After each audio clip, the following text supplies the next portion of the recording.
Hola, ¿cómo están? Mi nombre es Marco Mares. El día de hoy les voy a hablar sobre la condictio iuris o sobre el término y el plazo. Analizamos primero la condictio iuris y le damos el carácter de naturaleza jurídica de presupuesto de las obligaciones. Comencemos con la condición. La condición se define como un acontecimiento futuro de realización incierta, del cual depende el nacimiento o la extinción de una obligación, o bien de los efectos de un negocio jurídico. Estas condiciones, como ya sabemos, pueden ser suspensivas o bien resolutorias. Las condiciones, en general, pueden ser impuestas por la voluntad de las partes y por la ley, siendo voluntarias o siendo legales. Ahora bien, ¿qué significa condictio iuris en términos generales? Es una condición de derecho que es distinta de la condición legal, pues la legal resulta idéntica a la voluntaria, salvo que su fuente es la ley misma. Llegamos a la conclusión de que la condictio iuris no es una modalidad de las obligaciones ni es un elemento auxiliar, sino que es un presupuesto del negocio jurídico, el cual no está presente en todos los negocios jurídicos, pero sí está impuesto por la ley, sin embargo, no en calidad de condición. Messineo, en términos generales, nos dice que la condictio iuris no es verdadera, tampoco es un elemento accidental, o bien se puede entender también como un requisito objetivo al que está subordinada la eficacia y en ciertos casos la misma validez del negocio jurídico. Por tanto, por consecuencia lógica, el negocio no es eficaz si no se actualiza la condictio iuris. Aunque la condictio iuris guarda similitudes con las modalidades de las obligaciones, en específico las condiciones, ya definimos que sí son distintas. Definamos el concepto específico de lo que es la condictio iuris. Se trata de circunstancias objetivamente separadas del negocio jurídico, que aunque cronológicamente son posteriores a él, constituyen el antecedente lógico del mismo y de su configuración típica. Está cronológicamente posterior al negocio jurídico y objetivamente separado del mismo. Y entremos a los casos en donde existe la condictio iuris en nuestra legislación mexicana. El primero de ellos es el matrimonio respecto de las capitulaciones matrimoniales. El artículo 179 de nuestro Código Civil nos define las capitulaciones matrimoniales como los pactos que los consortes celebran para constituir el régimen patrimonial de su matrimonio y reglamentar la administración de los bienes. El artículo 98 del mismo código define a estas capitulaciones matrimoniales como un convenio. Al ser llamado por la ley convenio como negocio jurídico, es perfecto desde su celebración. Sin embargo, para que se verifique su eficacia, falta que se dé la razón misma de ser de las capitulaciones, que es el matrimonio. El matrimonio es una situación objetivamente separada del negocio jurídico, que es el convenio de las capitulaciones, y que de igual manera es cronológicamente posterior a la celebración de las capitulaciones matrimoniales. Sin embargo, constituye un antecedente lógico de su realización y su configuración típica. Aquí entendemos que la condictio iuris tiene un efecto suspensivo y no retroactivo. Pasemos al matrimonio respecto de las obligaciones antenupciales. Las donaciones antenupciales son realizadas antes del matrimonio entre los futuros cónyuges y las que un tercero también puede hacer, o sea, a alguno o a ambos cónyuges. Estas donaciones antenupciales no se entienden si no tienen el presupuesto del matrimonio. ¿Estamos de acuerdo? A pesar de que el matrimonio es posterior, como analizamos en las capitulaciones matrimoniales. La propia ley es clara en el artículo 230. Las donaciones antenupciales quedarán sin efecto si el matrimonio dejara de efectuarse. Bien, vemos claro que si no se presenta la condictio iuris, que es el matrimonio, los efectos se destruyen, se retrotraen como si nunca hubiese habido esa donación, por lo que en este caso, a diferencia de las capitulaciones matrimoniales que tenía un efecto suspensivo la condictio iuris, en este tiene un efecto resolutorio. Pasemos al tercer y último supuesto que contempla nuestra legislación, y es la muerte respecto del testamento. El testamento lo definimos rápidamente como un acto personalísimo, revocable y libre, por el cual una persona capaz dispone de sus bienes y derechos y declara o cumple deberes para después de su muerte. Como la propia definición nos indica, para que los efectos del testamento se den, necesita ocurrir la muerte. La muerte es un presupuesto objetivamente separado de la celebración del testamento y cronológicamente posterior al negocio.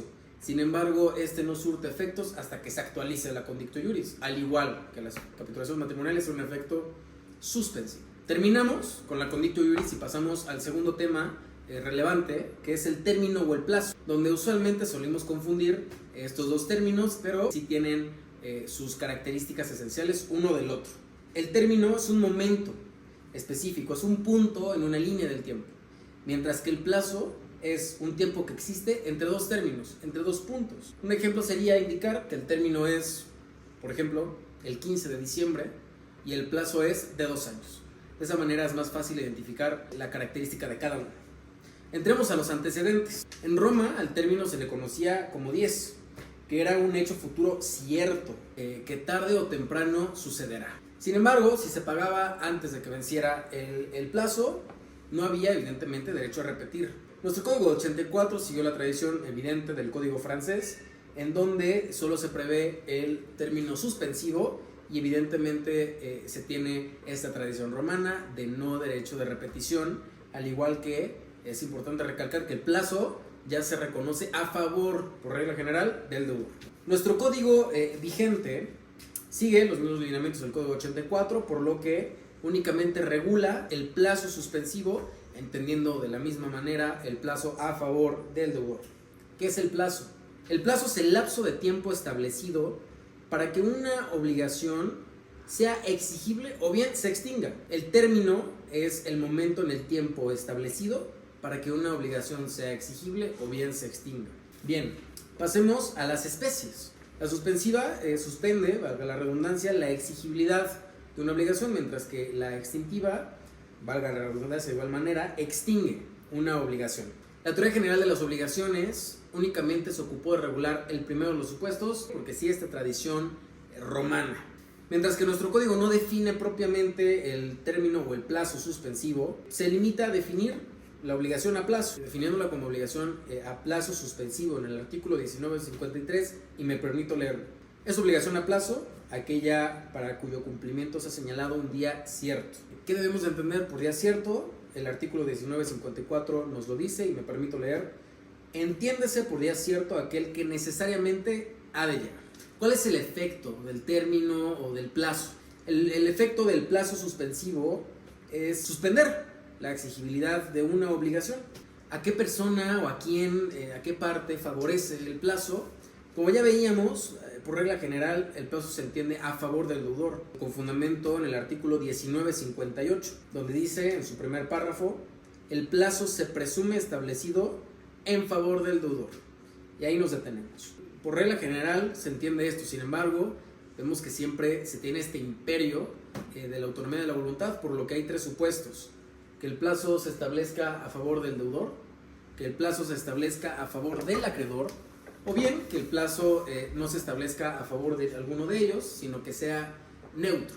Cuando el plazo se entiende o se establece a favor del deudor, significa que el deudor puede pagar anticipadamente y el acreedor no puede exigir hasta que se cumpla el plazo. Si se entiende a favor del acreedor, este en todo momento puede demandar el pago o el cumplimiento de la obligación y el deudor no puede cumplir anticipadamente. Si se establece a favor de ambos, si se llega a una neutralidad, se tiene que pagar en el momento pactado, ni antes ni después. Como ya vimos, el principio básico del artículo 1958 es que se entienda a favor del deudor.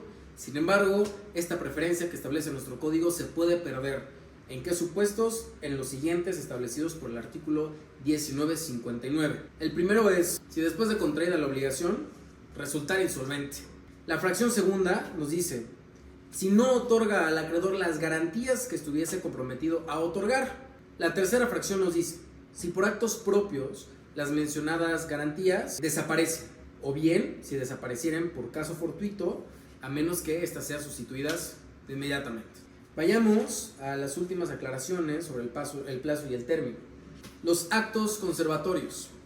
Aquí utilizamos un argumento de a fortiori en su categoría o en su modalidad de ad majoris ad minus, en donde si un eventual acreedor a un derecho que está sujeto a una condición suspensiva puede ejercer todos los actos conservatorios de su eventual derecho, es evidente que aquel que ya es acreedor de un derecho tiene la facultad de exigir o de realizar todos los actos conservatorios del mismo. Vamos al vencimiento del plazo y es importante recalcar lo siguiente. Una vez llega el término o se termina el plazo, la obligación es exigible ipso iure, por lo que pues, es evidente que no se requiere ningún acto o procedimiento para que sea exigible, sino que es por ministerio de ley. Vayamos al cómputo del plazo, el cual es una discusión importante en nuestro ordenamiento, ya que este no es claro. Sin embargo, para términos de facilidad, caemos en certeza de que nuestro Código Civil o nuestro ordenamiento sigue un sistema mixto, en donde mezcla el plazo natural del civil. Los meses tendrán un plazo natural, que será de momento a momento, por unidades. Pongamos un ejemplo. Supongamos que tú y yo pactamos el día de hoy, 22 de mayo, a plazo de un mes. Nos tendremos que esperar al 1 de junio para que corra este plazo. ¿Por qué? Porque es por unidades, el cual se extinguirá o llegará a su término el 1 de julio. De la misma manera los años. Si pactamos el día de hoy, 22 de mayo, ¿qué pasa? Que empezará a correr el plazo hasta el 1 de enero del 2025 y terminará el 1 de enero del 2026. Mientras que en los días sí, en este se admite un cómputo civil. Ahora bien, ¿cuáles son las especies del plazo? Son tres. El primero, el voluntario. El segundo, el legal. Y el tercero, el judicial. El voluntario pues, es el que establece las partes derivado del principio de autonomía de la voluntad. El segundo, el legal, pues, es establecido por la ley, ¿cierto? Y el plazo judicial lo establece un juez. Vayamos brevemente al plazo extintivo, a pesar de que ya hemos hablado de él de manera conjunta con el plazo suspensivo. ¿Cómo lo definimos? El plazo suspensivo es aquel que limita la duración de una obligación o de algún efecto jurídico. Estos normalmente se encuentran regulados en los contratos en particular, siempre que sean de tracto sucesivo o de ejecución escalonada.